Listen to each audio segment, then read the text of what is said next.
Super League. 2019 Betfred wins Super League champions. The Leeds Rhinos. Absolutely fabulous. Saints are champions of Super League again.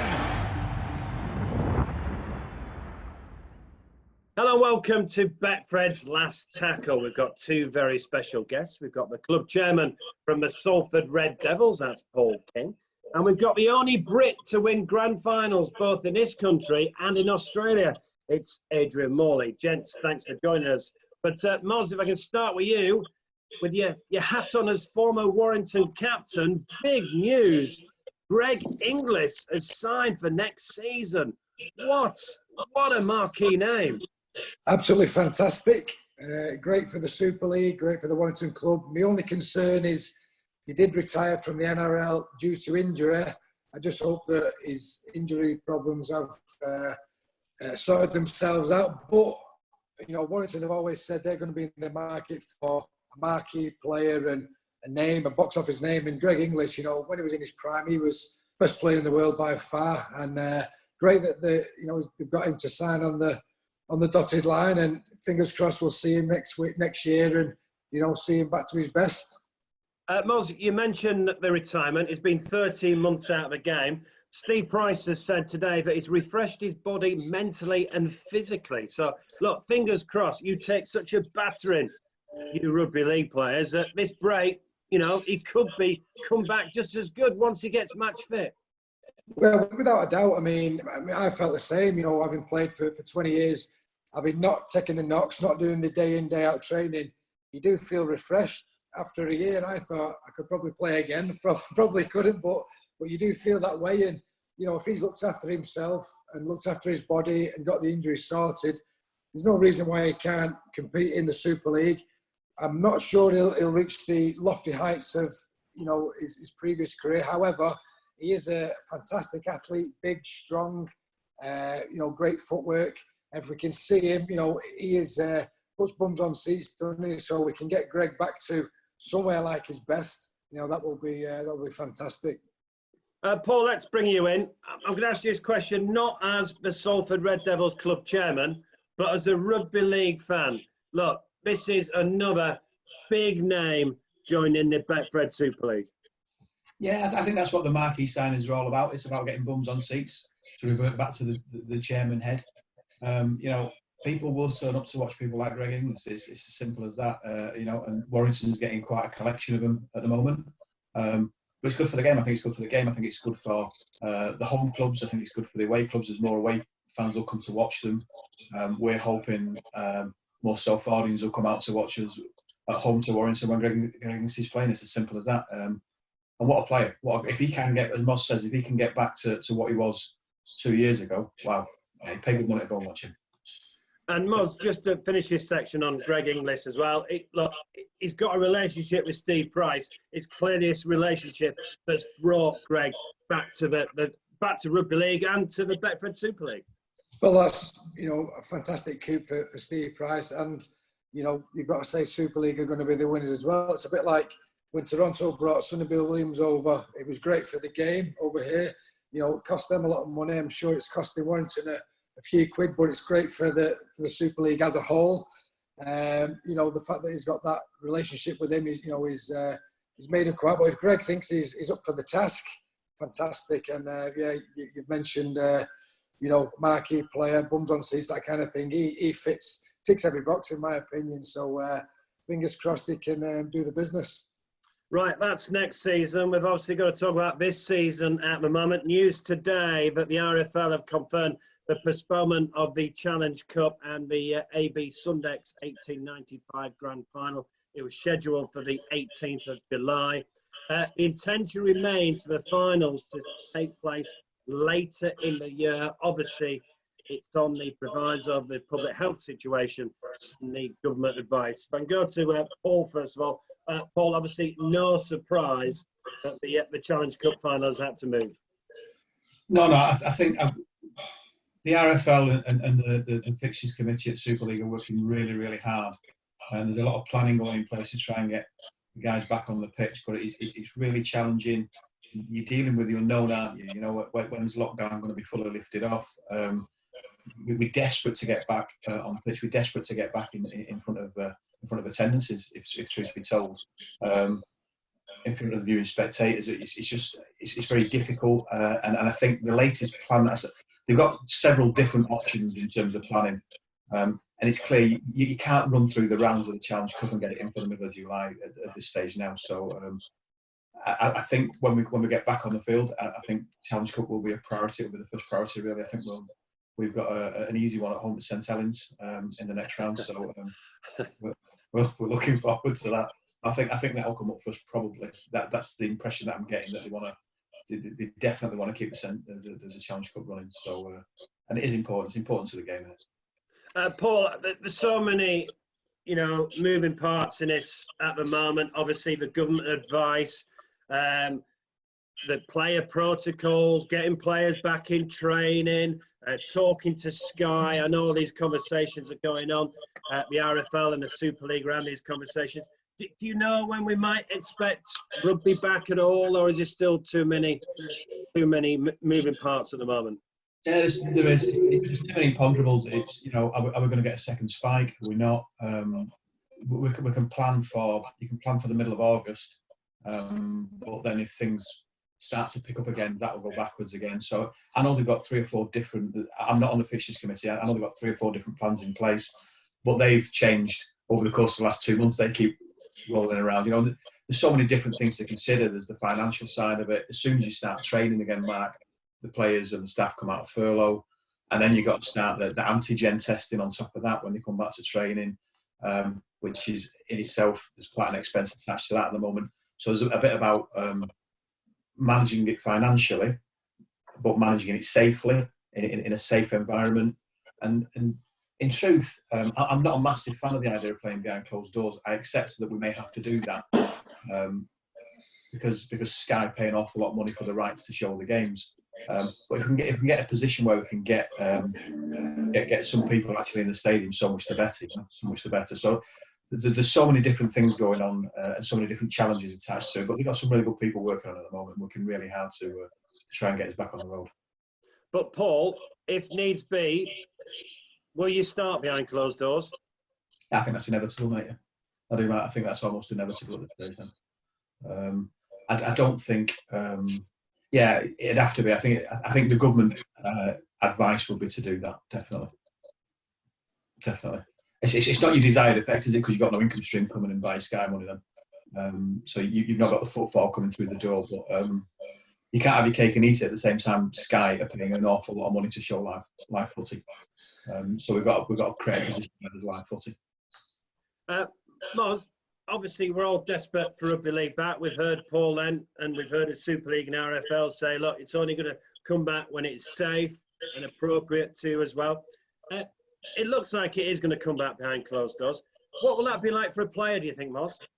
Not great, but it's it is what it is. But I'd rather play a game behind closed doors than not play one at all. I mean, a lot of the elite sportsmen, Amir Khan's come out and said he would rather not box without a crowd because it gives him that edge. And every rugby league player is like that. They love the buzz of the crowd and the accolades, etc. But if that's not the case and it's not allowed, then I'd still enjoy playing behind closed doors than not at all. But it will be strange and different. It'll be a bit like a training session, really. But if that's what we've got to do, that's what we've got to do. And safety is paramount. And if that's the case, small steps. We've just got to do what we've got to do.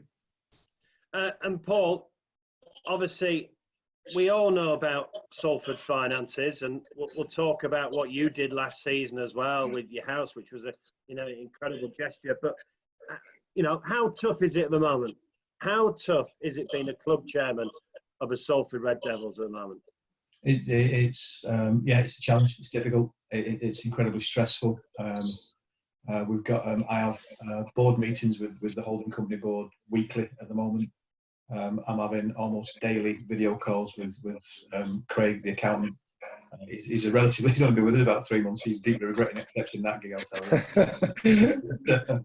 But he's just a local guy who's on Langworthy. and he's put his heart and soul in it. But I am causing the guy massive levels of stress at the moment. So you're running. We must have run 500 options on different methods in getting through this as a club with the account, and it's all of them are challenging. All of them are challenging. You know, we've got a lot of guys on furlough at the moment. We only have 42 staff at the club, full stop. So the only people that aren't on furlough at the moment are the two kids we've got out of Salford University that run our comms department. So we've got Emma running RDTV and Joey running press and social, and that's it. Everybody else is on the furlough. So we're okay at the moment on the furlough. As soon as we start training, we've got to start paying people without any income, and that's tough. So we've got to look at that. We've got to look at the structure, but there's not a lot we can do, Matt. We're a very thin on the ground club. We've got 42 staff, of which 26 of them are players. So it's a challenge, to say the least. But we're running various different models, and we're looking at different loans and different grants and all that kind of stuff. You've got to avail yourself of everything that's out there at the minute, and there's quite a lot going on. So, like I say, literally every day with Craig causing him massive levels of stress. Are we going for this? Are we going for that? We'll get there. We'll get there at the end, but it's tough. I just want us to get back playing. So we can get back playing in front of crowds and get people excited again about. We've been away for a while now. It's been, about 8 weeks we've been away from it now. It almost feels like a close season again. Only it's like close season plus. Just want people to get excited about the game again and get watching a live environment. Once we get to that stage, we'll be all right. But Salford fans watching this, let's be honest, seen uncertainty for the last 4 or 5 years, hasn't it? And it's been hand to mouth a lot in even the last couple of years at times. But Salford fans watching this, can you reassure them that you will try your very, very, very best to make sure that Salford are still here in some form for this season and next season? Well, let me put it this way, Mark. For about the last 2 and a bit years, with the exception of a few years hiatus when we had Marlon in, we've always had no money, fundamentally, really, for the greater part of, God bless John Wilkinson, but we weren't rich then either. So we've been a community club for probably the last couple of years, got no money, but we're still here. So when it comes to a time like this, with all due respect, I got on really well with Eamon at St Helens. And Eamon's scrambling like crazy, big club, big overhead, 300 staff, all that kind of stuff. At a time like this, small is actually beautiful. We have less overhead to worry about. So as it stands, in the current climate, we're okay. When we get back to action, there'll be a couple of pinch points, but we'll survive. We will survive. We'll give it a real dig. And I am committed that I will see this through until we get back into action and we're back playing again.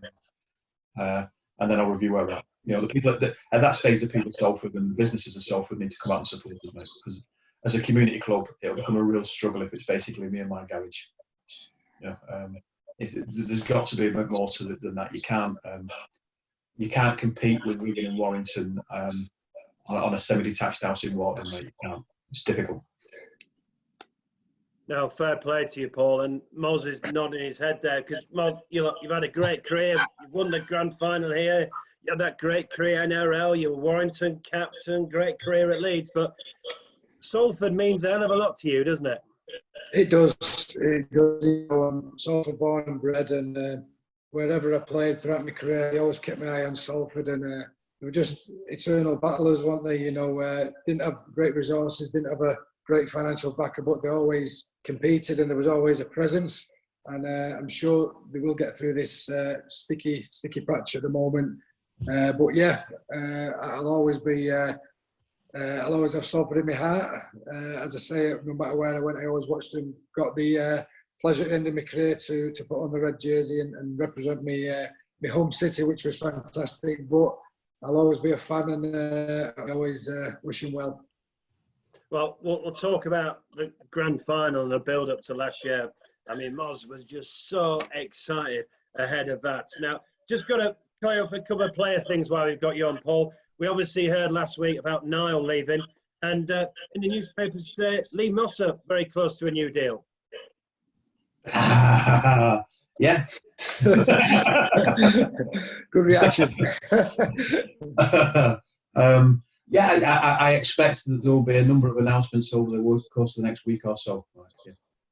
I don't. Yeah, the football department are working as hard as they're allowed to in the current circumstances, and there are ongoing conversations with a number of players, I think, which are looking very, very positive. Good. That is good to hear. Right then, let's look back at last year. Obviously, I know St Helens won it, but what an unbelievable year. Right, Paul, starting with you, when did you think, right then, we might actually have a side here? When did you think, right then, we might actually contest things? At what point last season? Was it pre-season or was it a few games in? Because Ian Watson said to me pre-season, he thought, you know what, we've got a special bunch of lads here. Initially, Leeds at home the season before, Jackson Hastings' debut. At that point, when I saw that first opening 20 minutes with Hastings, I turned around, I was stood with a couple of the other board members, and I said, we've got to make sure we get this kid. He only came for what, 8 games? And I said, we've got to make sure we can secure this kid, because he was very clearly 20 minutes a special talent. And we always knew we just needed something as a catalyst. Joey came along with him and was much better than I think people expected him to be. Joey, if I'm being honest, Joey was top class pivot there, and clever footballer is Joey. Good player, Joey loves it. So we knew then. I think in the start of pre-season, I can't remember. Robert Elston will firm this up for me, I'm pretty sure, but I think it was the start of pre-season. There was a Super League board meeting, and I can't remember what the subject was, but I made a comment about us being in the grand final, and people laughed, and I just went, "That's what we want. We want the grand final." And there was a bit of bravado, there was a bit of Salford in it. If I'm being honest, I was just trying to face it out there a little bit. But I made that comment literally in pre-season that we met the grand final. As I say, they all giggled, they all thought I was taking a mickey. And even half, I thought, I knew we had a good side. I knew we were better than the relegation favourites that people had us down as. I knew we were going to finish 11th. I thought we'd have a real good dig at the playoffs and try and make a playoff spot. And I think the real catalyst was Catalan away. When we went to Catalan away and absolutely destroyed them. And at that point, if we can get some consistency, and Watto always said, to get your spine to gel, it's going to take you about 6 months to get in the right place with them. And I think that was an early flash. It was about round 3, round 4, I think, Catalan away. And it was an early flash of what they could do if they gelled. Absolutely destroyed Catalan on their own midden. And at that point, you thought, wow, if they can start playing like that consistently, there's not a lot going to stop them. And to be fair, there was just St Helens who were a bit of a generational outfit, I guess. Oh, that performance away at Catalan is one of the best away performances I've ever seen in France. They were absolutely fantastic. Paul mentioned Jackson Hastings. Obviously, he got the Man of Steel. He's now at Wigan, and he was playing very, very well for Wigan before lockdown happened as well. How good was Jackson Hastings in that Salford team? Because what surprised me, a young lad, he used to boss the line about as well, didn't he? Oh yeah, he was absolutely incredible. And you asked when we thought, well, when I thought Salford could be a force, and you do need star players, and Jackson was certainly the star player, and no surprise, and thoroughly deserved to win the Man of Steel. But I just thought they had fantastic team spirit there at Salford. The games they were losing fractionally, but competing very well. And I just thought if they can start switching these results, and it suddenly did, they started winning these close games. But the team spirit, you could see a mile off. Any team, but particularly rugby league, you do need that team spirit. And fair play to Watto and the coaching staff. They've developed and nurtured this team spirit, and it was a pleasure to watch them play because, as I say, there was absolutely thick as thieves, a lot of them, and they went almost all the way. But I've played in a few grand finals and lost myself. I'd rather play in a grand final and lose than not playing one at all, because it is an achievement making a grand final, and I'm delighted for him to make the grand final. It would have been a dream come true to get the win, but as I say, making it, everyone in Salford, and particularly the players, will remember 2019 for as long as they live. And Paul, we talked about the finances early on. was it beginning of last season you put your house up as collateral for the club? Is that right? Yeah, well, you have to, yeah. Where's the wife? Yeah, it was. You still got it anyway. Yeah, I've still got the house. Yeah, there had to be a personal guarantee. So we had to do some refinancing. There had to be a personal guarantee to underwrite it. So that was my house. So there's a bit of me in there. There's a bit of a chap by the name of Andrew Rosler, who's the chair of the holding company. So me and Andrew kind of went all in, I guess. Is back. But just to pick up on a point that Mod made there, he's absolutely right about the spirit. I think it was last season. We got a bit of it again this season as well. I think only week 7, but we were starting to, that Wigan game was starting to tick again. You could see it coming. It was a very special group that last season. It was a very special group, but underpinned, I have to say, by what I believe is probably the best English coach in Super League. I really believe that, and he's a Salford kid who loves the club, loves the city. I hope at some point over the course of the 12 months we can find the finance to support him, because if we went to a grand final on 1.7 million quid salary cap. If we could get him up to the full 2.1, imagine we'd have won. We'd smash everybody. He's a gifted individual as a coach. He really is. I think Moser knows him better than me, to be fair. He's grumpy, but he's gifted. Grumpy. Oh yeah, well, his record speaks for itself. But I played all my junior stuff with what's always my age, and fantastic player. Virtually every year when I was at Eccles Amateur Club, he used to win Player of the Year virtually every year because he was so consistent. You know, went on to have a good, solid professional career. He won't mind me saying, probably like to yard a pace, but he always had a fantastic rugby league brain.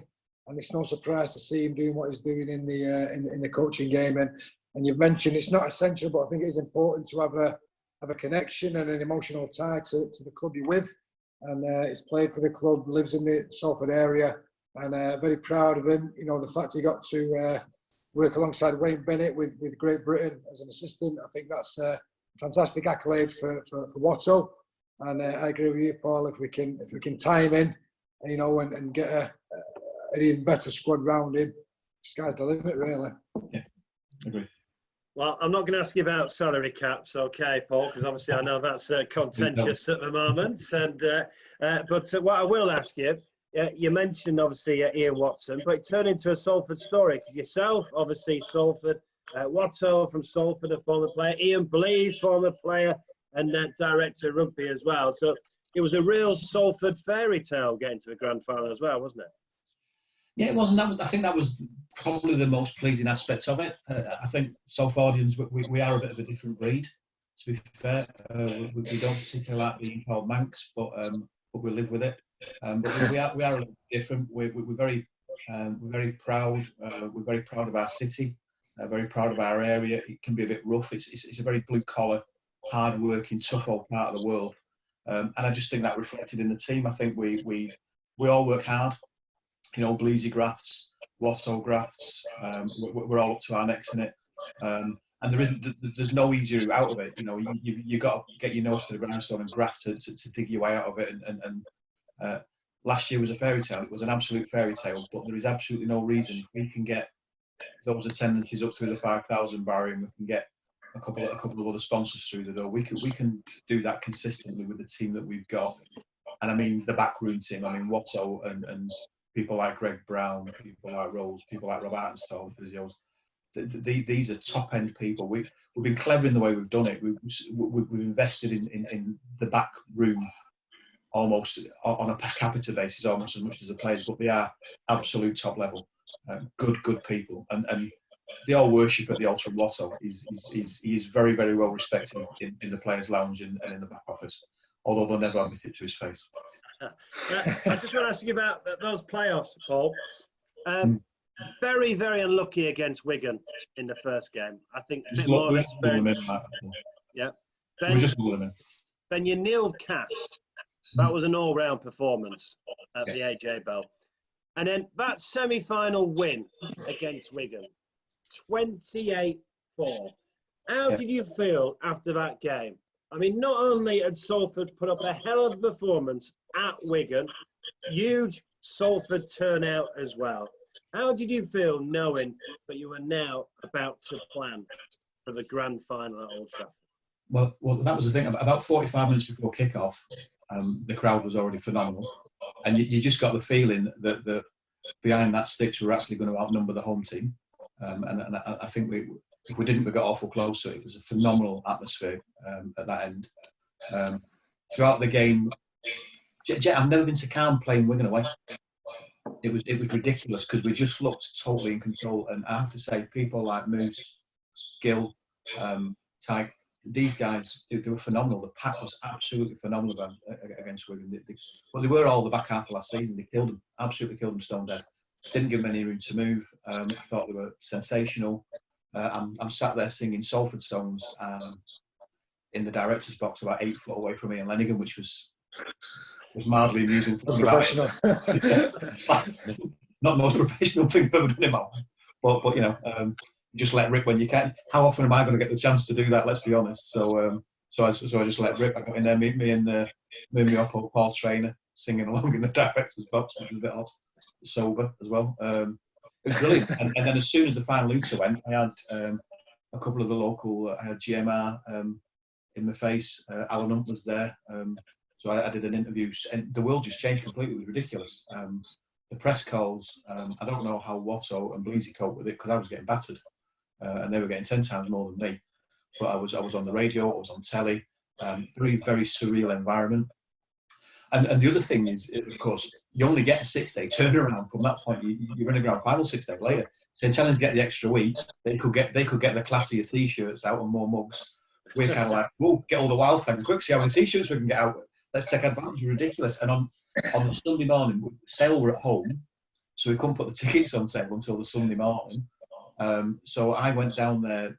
Ruth, the stadium manager, bless her, got the bacon butty van sorted out for Sunday morning. I went down there at about 7:45 on Sunday morning because the ticket office was open at 8 o'clock. And we were queuing back to the pub. I nearly burst into tears. And I hadn't cried at the Wigan game, but it's kind of, oh my God, where have they all come from? And then I started getting inundated with people coming from Rio, Miami, Melbourne, all the expat Salford lads were coming home. And it was just phenomenal. It was at it all week. I could do that every week for the rest of my life. It was brilliant. Absolute buzz. Fantastic feeling. Moz, I met you quite a few times that week, and you did a bit of work for Betfred as well. Look, you enjoyed it as much as anyone, didn't you? You know, I mean, you've been in grand finals, you've won them, you've lost grand finals. You loved the build-up as well as a fan this time, didn't you? Oh, it was absolutely fantastic. You know, I'll be honest, I couldn't see Salford, you know, getting there in the short future, but the fact that they did get on this roll, and you mentioned the win at Wigan, I think that win at Wigan was sealed 2 weeks before when they were the better side against Wigan. Even though they got beat, I think that filled them full of confidence, and they went there, and I was really confident they was going to do a job at Wigan. And as you say, there's not many times you can say that, but the build-up was absolutely fantastic. You know, all the queuing at the AJ Bell Stadium for the tickets, and there's a lot of, I mean, it's a big football area, as we know, Salford, but a lot of the Man United fans had you know, come across and, you know, jumped on the bandwagon. The fact it was Old Trafford, you know, the home of Man United was absolutely fantastic, but the whole build-up was great. You know, the whole occasion was great. It was fantastic, and you know, I mentioned before, them memories will stay in the mind of all the Salford faithful for many, many years to come, if not forever. And Paul, looking at the grand final, there's probably the odd incident in the first half you probably could point towards or whatever. Look, you're shaking your head now or whatever, but do you look back and did you enjoy the day? Look, I know you're in the results business, but did you enjoy the day? I loved it. I went with my brother and my nephew and my son and two guys, Womble and Flem, that I've known since I was 11-year-old. They've been taking bullets for me since the day at high school. So the 6 of us went. I saw Moz back at the AJ Bell afterwards, and we were both in a bit of a state, if I'm being honest. I saw Moz before I left the AJ Bell. Yes, he was in a state. You got me in the state, Mark. Yeah, well, yeah. we had 1 or 2. Yeah, it was a great day. I'd have loved it if we'd have won. We so desperately wanted to win, and I think you're right. I think I've got to be careful what I say. I don't think we got too many bounces of the ball. Let's put it that way. And there was a couple of penalties that probably should have gone the other way. And I don't want that to sound as though if it hadn't been for, we'd have won. Yeah. And Sellings are a generational team. They were just that opening 20 minutes is the fiercest attack I've seen in my. The fact that we held them out for the first 15, 20 is something I'm incredibly proud of. Defensively, we were sensational because St Helens just threw. That was a proper kitchen sink moment. That was like the Alamo. It was ridiculous. They were sensational. So I'm not taking it away from them. But as a Salford audience, to watch Watto walk out the tunnel, the fireworks went off, and then I know you and Fred were on my left-hand side there, Mark. So I wasn't being rude. I just turned my back on you and looked at the right where the Salford fans were, and it just went off.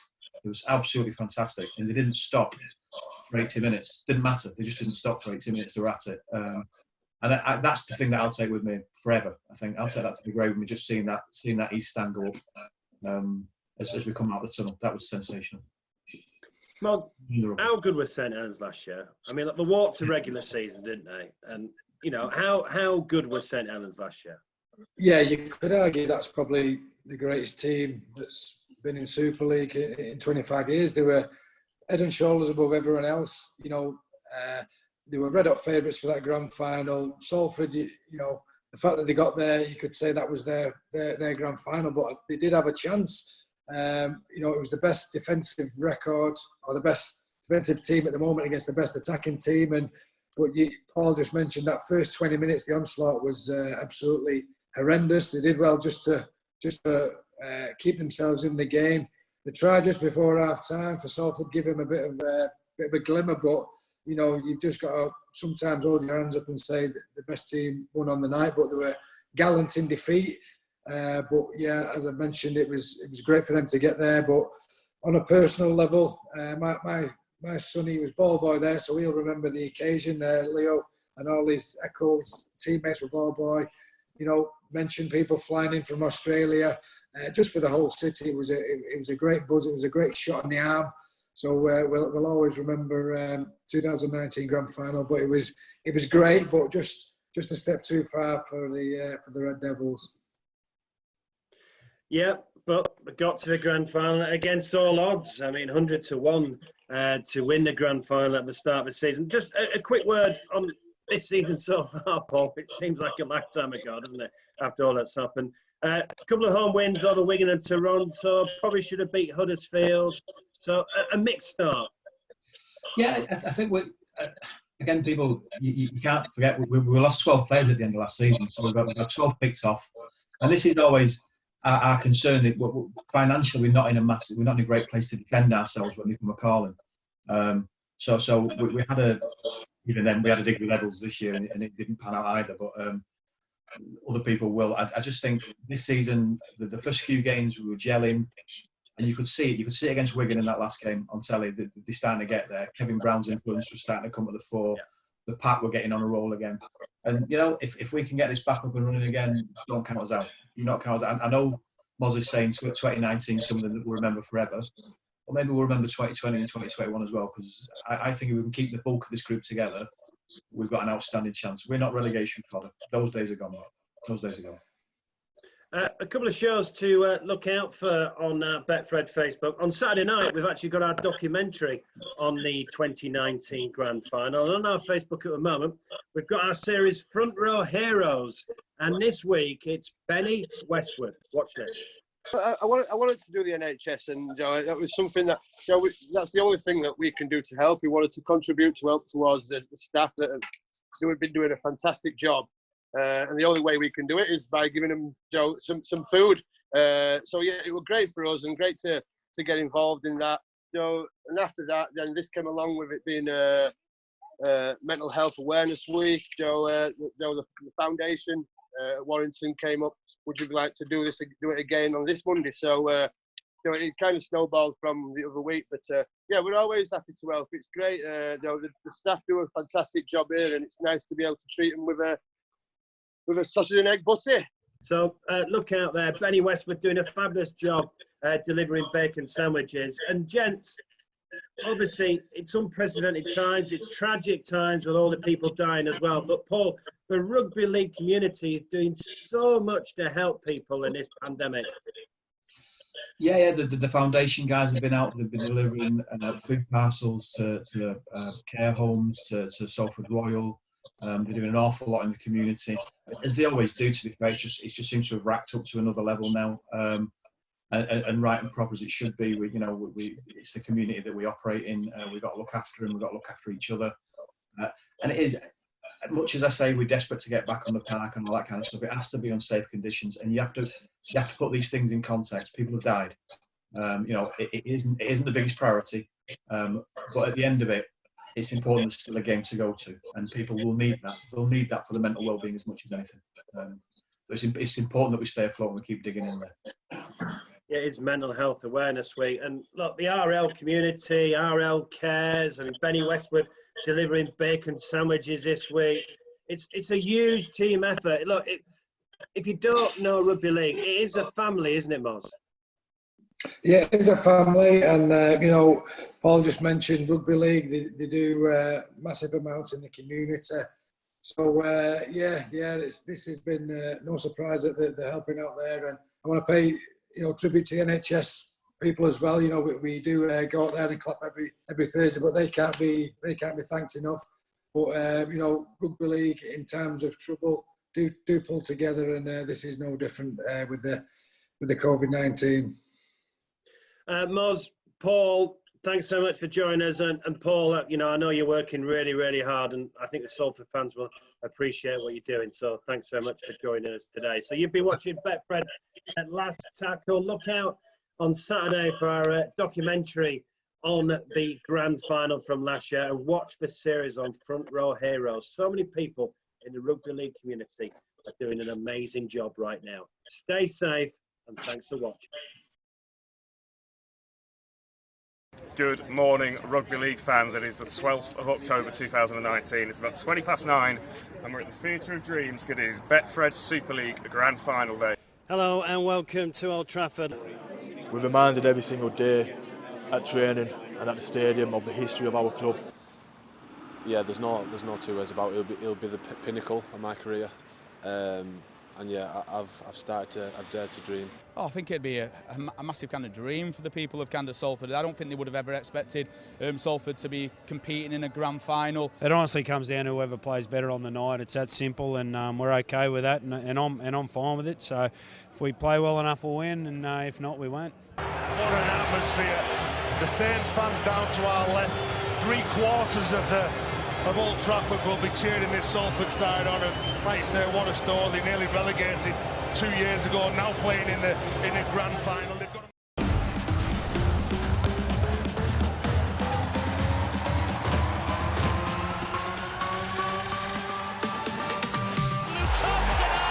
Fantastic stop! Sensational from Blake Austin. He can, Cabin! He can! Toronto are heading for Super League. 2019 Betfred winning Super League champions. The Leeds Rhinos. Absolutely fabulous. Saints are champions